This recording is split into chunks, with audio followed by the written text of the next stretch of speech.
you guys see? Did any of you guys see Madam Web? That movie was so bad that even Chris Stuckman had to do a video on it. You know a movie's bad when Stuckman has to do a video on it. That I was like, oh shit, Stuckman is like, he's come out of bad movie retirement to talk about this movie. That's how bad it is. He found an angle. He found a way.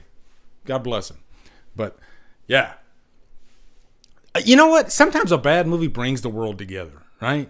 Because we all have differing opinions on movies, and I guarantee you, 99% of the time, every bad movie has a fan that is on the opposite side, and they love it to death. But so far, guys, still, I haven't heard one person say, I loved Madam Web. It ain't happening. That movie is universally hated. It's horrible. Even the actors don't even want to be, like, connected to it, You got freaking Dakota Fanning firing her agent right after. I mean, it's that bad. It's like, and when you know what?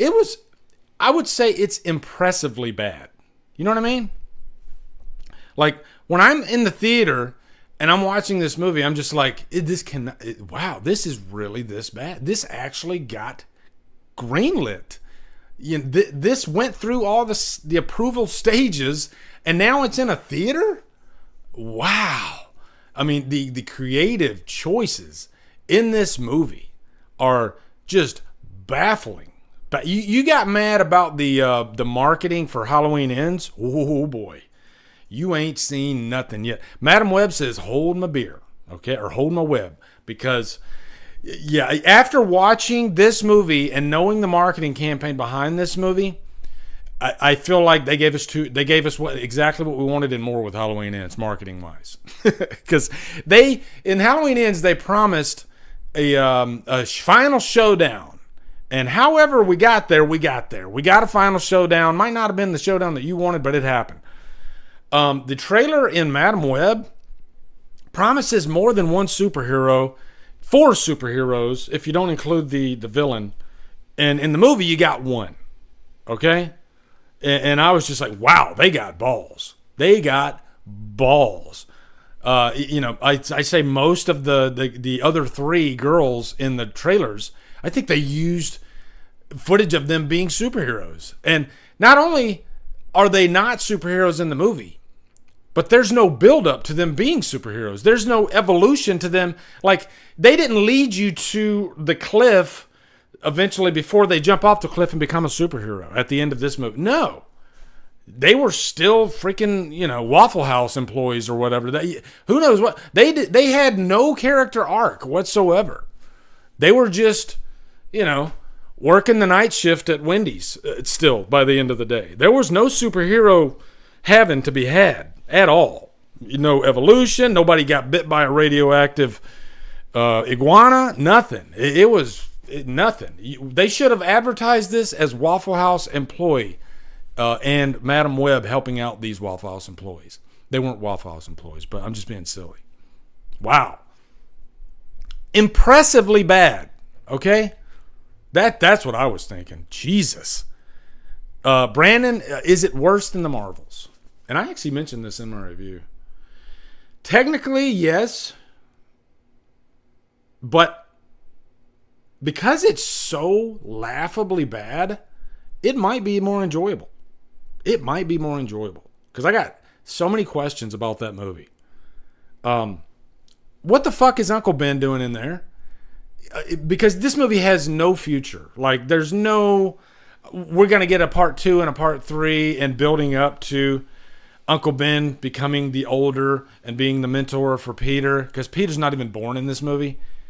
But this movie's a one-off. So where are you going with that? Like, that, it makes no sense. So Adam Scott's Uncle Ben, oh well, who gives a shit? It doesn't matter. Wow. Also, here's the biggest problem I got with Madam Web. Out of all the issues that the movie has, out of the lamest freaking villain you can possibly imagine, like, there's the bottom tier of villains, right? You got your Joker, Dark Knight up here. Bottom tier, very bottom tier is Ezekiel. This guy was so bad that they had to get somebody else to overdub his voice. I heard that today. I don't know how true that is, but I think it's true. I don't prefer Morbius, Matt, because Morbius is unwatchable. This is watchable. This is wow. This is like watching a train wreck over and over and over. That's what this is like. At least you'll get some enjoyment out of it. But the worst thing about the movie, I didn't want to veer off. The worst thing about the movie, and this is something that does bother me in a lot of movies, French fries. French fries. What's Lee talking about? French fries are the universal food of movies. 95.7% of the time when you see characters eating in a restaurant in movies, they're munching on French fries. And because I guess they don't want them to take a bite of the burger, because then if they do the retake, they got it, but fries they can get away with. And this one irked me though, because then you had a character going into a diner, and she had a plate full of fries, and she's starving. She's acting like she's freaking starving. Okay, like she's gonna devour this thing of fries. So what does she do? As she's talking, she picks up a fry. Let's say the fry's like that long. She eats the tip, just a little tip of the fry, throws it back in the plate. Grabs another fry, just a little tip, throws it back in the plate. Repeats the process. She does this like a dozen times. Who the fuck eats fries like that? Nobody. You know what? And I get it's a movie, and you got certain workarounds with food in scenes because you're shooting multiple scenes. But, I got to draw the line somewhere. When it's so unbelievable, and that's annoying me in the movie, then the movie's bad. Okay? Another thing that annoys me in movies, I pay attention to these. I'm really kind of obsessed with food in movies. I don't know why. I just am. Brad Pitt eats in every movie he does. Okay, just in case you didn't know, he does.